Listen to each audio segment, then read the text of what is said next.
TMC के लाई CM दीदी के बनाई।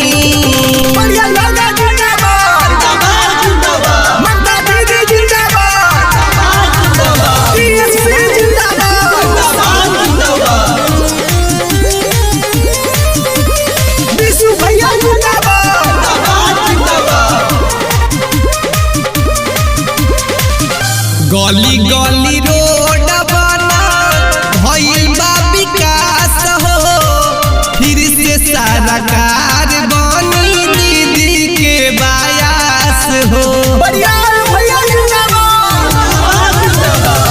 गली गली रोड बना भइल बा विकास हो, फिर से सरकार बनी दीदी के बायास हो।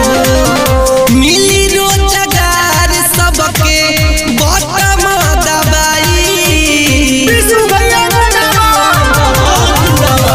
मिली रोजगार सबके बटम दबाई सीएम दीदी के बनाई, फिर जोड़ा फूल लाई सीएम दीदी के बनाई।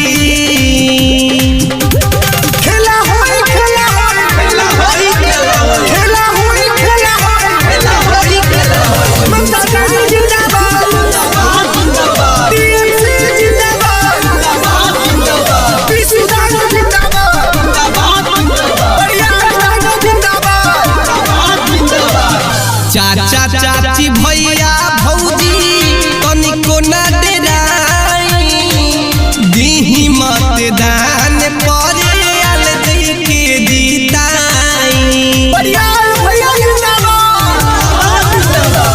चाचा चाची भैया भौजी तनिको न डराई, दीही मतदान परे आल दी के जीताई।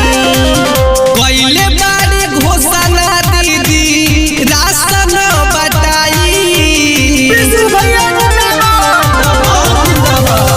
पहले बारे दीदी घोषणा राशन बटाई सीएम दीदी के बनाई, फिर टीएमसी